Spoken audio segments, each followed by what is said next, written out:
កស៊ូដែលកាត់ចងខាងខ្ញុំផ្ទាល់បងប្អូនសម្រាប់បងប្អូនដែលគាត់ស្មាត់លេងបងដែលត្រូវការប្រភេទកស៊ូប្រអប់កស៊ូល្អហើយកាត់ចងដែលមានគុណភាពដែលកូនខ្មែរនេះផ្ទាល់គឺអាចយកប្រភេទកស៊ូកាត់ចងខាងខ្ញុំនេះផ្ទាល់បងប្អូនខ្ញុំមានកម្រាស់2លីកម្រាស់1លីកម្រាស់ 0.75 0.7 គុត 0.65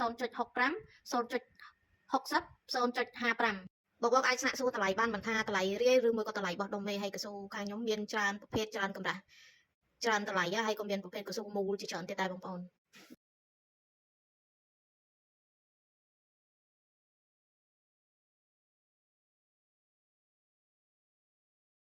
បងដែលត្រូវការកស៊ូដែលធូរថ្លៃមិនថាយកទៅប្រើខ្លួនឯងផ្ទាល់ឬមួយក៏យកទៅលក់រាយលក់បោះដុំអីអានេះខ្ញុំចូលស្តុកឯកស៊ូដែលកាត់ចងពីចិនមកស្រាប់កស៊ូតម្លៃធូរថ្លៃខ្លាំងណាស់បងប្អូន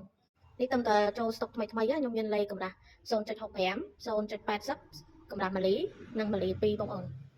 ការខ្ញុំរាយក៏លក់បោះដុំក៏លក់ដែរចាំបងប្អូនត្រូវការកស៊ូដែលធូរថ្លៃណាអាចឆាតចូលក្នុងពេកបានឬមួយក៏តាមលេខ Telegram